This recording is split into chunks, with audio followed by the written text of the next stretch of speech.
Hello guys, welcome.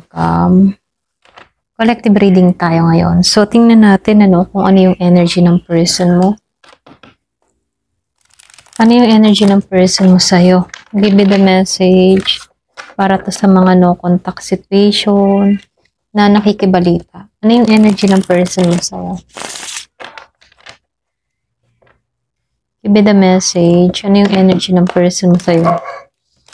Ano yung kanyang current energy? Ayan, start na tayo.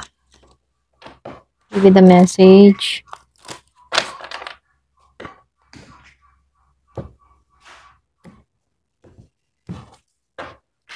Ayan.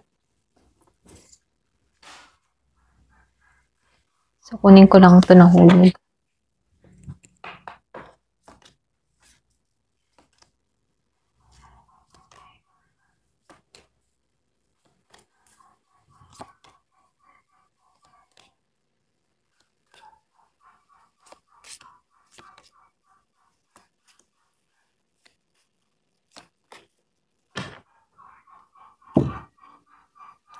Meron akong nakita dito na, ayan, ayusin ko lang ha. Ayan. Meron akong nakita dito na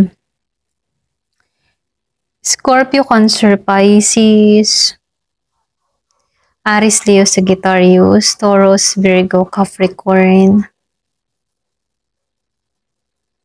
So, yun lang yung nakikita ko dito. Ayan. Quarter.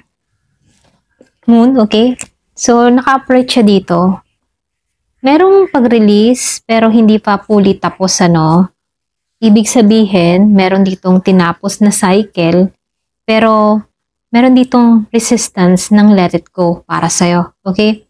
Para bang sinusubukan niyang maging okay, pero may natitira pang bigat at curiosity tungkol sa'yo, okay? So, dito, yung the tower reverse, meron nung nakikitang malaking gulo or pwede rin pagbabago na dapat na mangyari sa connection nyo. Okay? Pero iniiwasan niya ito. Ito yung energy na kailangan niyang kaharapin to. Okay? Pero hindi niya kaya ngayon. So nakikitaan ko dito, tahimik to. Pero hindi ibig sabihin na wala siyang nararamdaman sa'yo. Tahimik lang siya. Ganon. So dito sa Seven of Cups, upright, meron kang person dito na naguguluhan, especially kung meron kang kadiling na Scorpio, Cancer, and Pisces, Naguguluhan, marami siyang iniisip, iba't ibang senaryo. Lalo sa isip niya, Merong iniisip na babalik pa siya, kakausapin ba niya ako, mas mabuti bang lumayo, mga ganun, So, ang dami niyang iniisip dito. Pero hindi siya mapakali dito sa direksyon na to, okay? So, lumalabas dito yung Five of Cups. Nakikitaan ko dito, malinaw na sign na nagsisi itong tao mo, okay?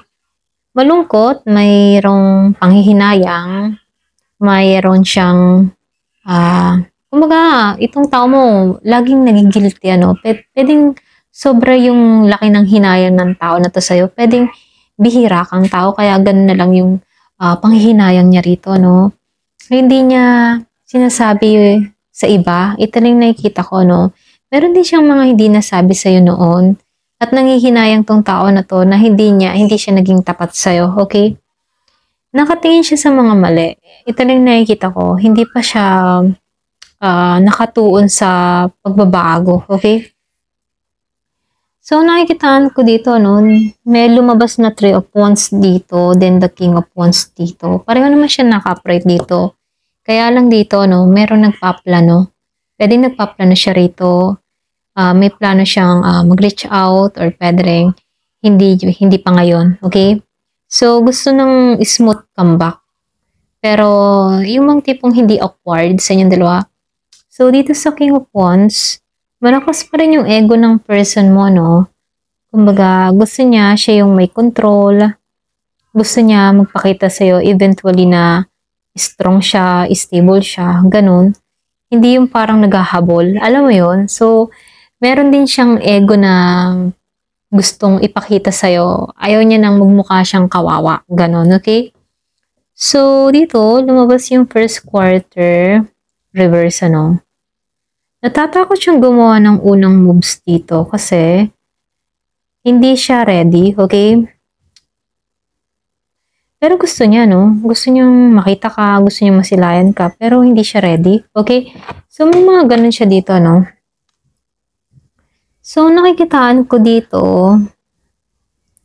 ikaw itong tao na to, curious siya kung ano yung ginagawa mo. Okay? Kaya may tendency to na tumingin sa yung social media, no? Pwedeng silipin yung social media mo rito, tingnan-tingnan ka. So, nakikitaan ko dito sa Four of Pentacles dito, no? Meron kang person na nag-hold ng kanyang emotion, ano?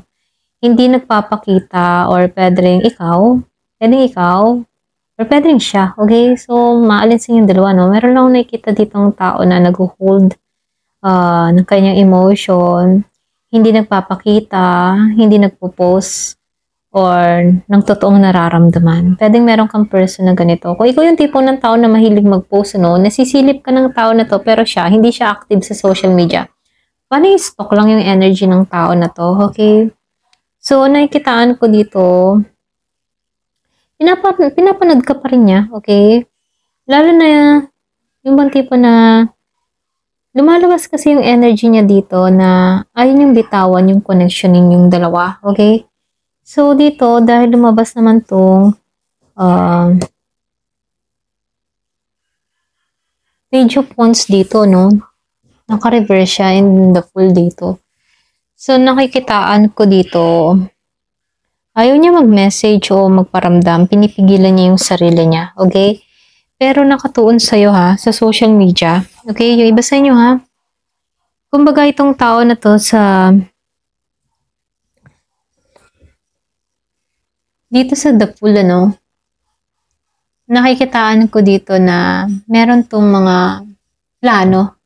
So, lumabas din ditong judgment naka-upright siya dito. So, nakikitaan ko dito, meron tong balak sa'yo, okay? Meron tong balak na magbalik, okay? So, meron ditong wake-up call sa kanya rito.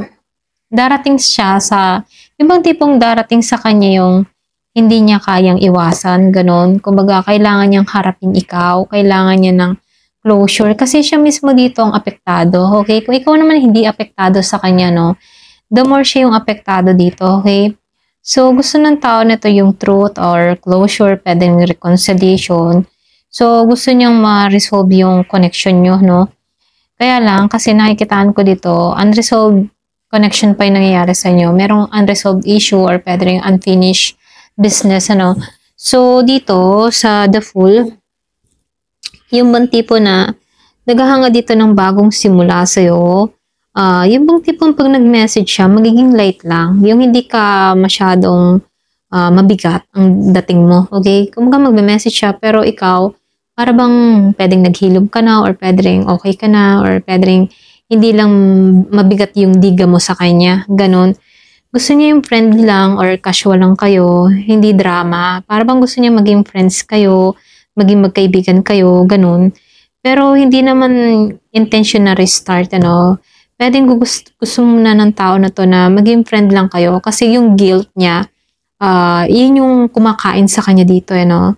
Doon siya na-stress sa guilt niya, okay? So, nakikitaan ko dito, hindi pa naman ngayon, okay? So, dahil lumabas yung double reverse doon, ano, nagpapahiwatig ito na hindi pa ngayon, kahit meron kayong unfinished business, ano, may hindi pa talaga tapos sa inyo. Pero siya mismo, nagbabalak tong magbalik, bagong simula, pero hindi yung mabigat, ganun. So, nakikitaan ko dito, silent lang muna tong tao na to, pinapanood ka niya, okay, sa mga ginagawa mo. Curious siya kasi, okay, kung ano yung pinagkakaabalan mo. Nag-iisip siya rito, pero hindi naman nagawa ng aksyon, okay? So, yung outcome niya in the near future, nakikitaan ko dito sa Nine of Cups, okay? Yung bang tipo na wish fulfillment yung gusto niya dito, no? Kumbaga, dito sa Nine of Cups, gusto niya dito na matupad yung hiling niya rito, yung pag-amin niya, pwede rin reconciliation, or pwede rin minamanifest ka nito, okay? Pwede rin magparamdam. So, hindi to sinasabing perfect revival, ano, kumbaga, may paglapit, kumbaga, ano, may pagbalik, may pag-explain, ganon. Ganon yung energy niya rito.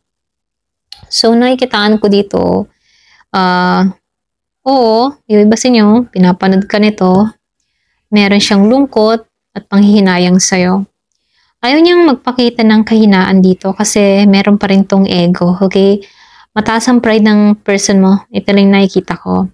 So, andito siya sa planning stage, okay? May paparating na communication, hindi pa lang ngayon, okay? Pero nakikitaan ko dito, merong unfinished, hindi pa tapos. So, nakikitaan natin ano yung magtanong tayo, ano? So, yung tanong natin, ano ba yung naiisip niya exact tuwing nakikita niya yung post mo? Okay? Kasi nag-stalk lang siya sa'yo eh. So, ano yung kanyang naiisip tuwing nakikita yung post mo? Kailan ba siya lalapit para magparamdam? Ano yung best move para bumalik ang energy niya? Okay? So, tingnan natin, ano? Ano yung kanyang nararamdaman kapag nakikita niya yung post mo? Lalo-lalo na kung ikaw man yung tipo ng tao na mahilig mag-post sa social media. At ramdam mo pa rin tong person mo na nag-i-stalk sa'yo. Okay? So, ano yung kanyang nararamdaman? Lalo't nakikita ka niya. Give me the message. Ano yung nararamdaman niya kapag nakikita niya yung post mo? Ayan. Give me the message. Ooh, the devil. Ano ba si devil? Ayan.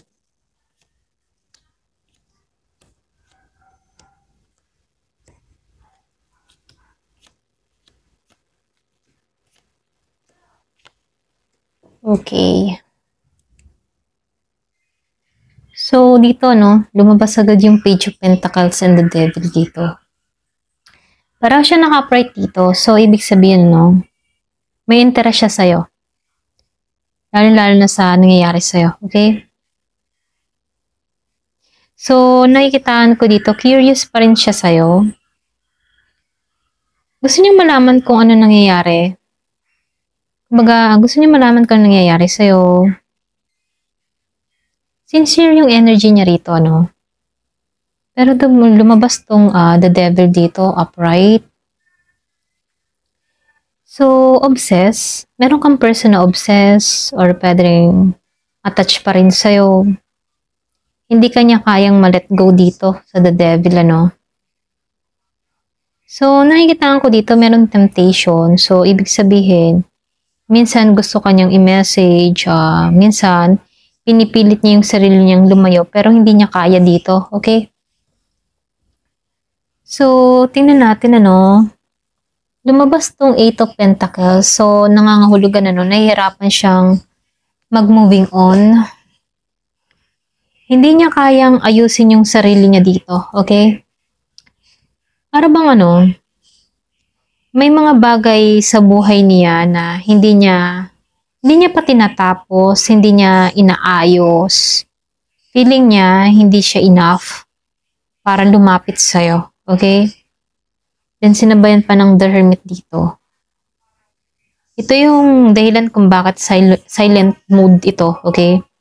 Nag-iisa, nag-iisip, nagre-reflect, nag-guilt, may takot.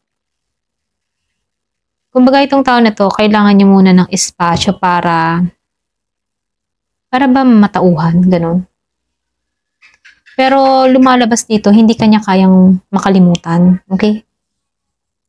So, lumabas tong the Sun reverse, then the Six of Swords reverse dito, no? Deep inside, malungkot tong tao na to. Kasi ikaw yung liwanag niya rito eh. Ngayon, narito siya sa dilim, okay? Or dark. I mean, sa dark, ano? Dito siya sa kalungkutan. Ikaw yung siglat saya niya rito sa the Sun na biglang nawala, okay? So, dito, no? Nakikitaan ko dito, yung mga pinapakita niyang okay siya pero ang totoo, malungkot ang tao na to. Wala siyang masayang nangyayari sa kanya. Okay? So, nakikitaan ko rin dito sa Six of Swords reverse and the Three of Pentacles dito. Yung bang tipo na hindi siya makamove forward dito kahit gusto na niyang lumayo. bumabalik at bumabalik pa rin ang isip niya sa'yo. May unfinished business, okay? So, dito sa Three of Pentacles reverse, nahihirapan siya mag-initiate ng teamwork o communication. Feeling ba niya hindi pa siya naka-align sa'yo? Merong takot na baka hindi mo na siya tanggapin, okay? So, dito, lumalabas din dito yung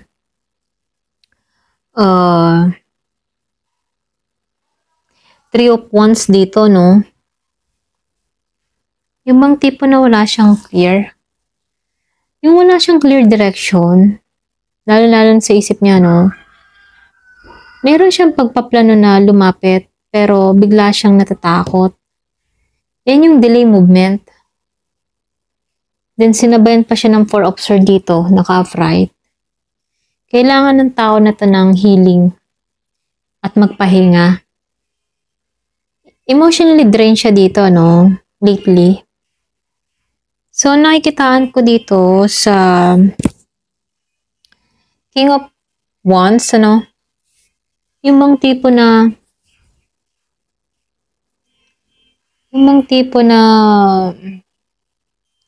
gusto niya dito na yung mga tipo gusto niya dito maging stable bago lumapit sa'yo, okay? Sinabay ng King of Wands and King of Pentacles dito, no? Yung mga tipo, ayaw niya ng pansamantala lang, ano? Gusto niya pang long term. Gusto niya makabalik sa'yo ng maayos, hindi bara-bara. Alam mo yun? So, nakikita ko rin dito sa Eight of Wands, ano? Maparating yung communication, mabilis. Yung iba sa inyo, mabilis itong mangyayari. Kumbaga, meron dito message, action. Then, sinabayan pa siya ng King of Wands dito. So, nangangahulugan. May impulse, may desire tong tao na to. May passion na bumalik. Pero medyo hindi stable ang timing niya, no? Madali siyang umatras kapag kinakabahan. Okay? Ayan, ito din nakikita ko. So, dito, nakikitaan ko dito sa The Hierophant reverse, ano? Impossible outcome. Hindi siya sumusunod sa traditional, eh. Kaya dito, no, hindi niya maamin agad. Hindi siya nagsasorry agad. Hindi structured yung lapit niya. Pero lalapit siya sa sarili niyang style, ganun. Hindi rin siya ready sa commitment type. Lalo-lalo na ngayon, ano.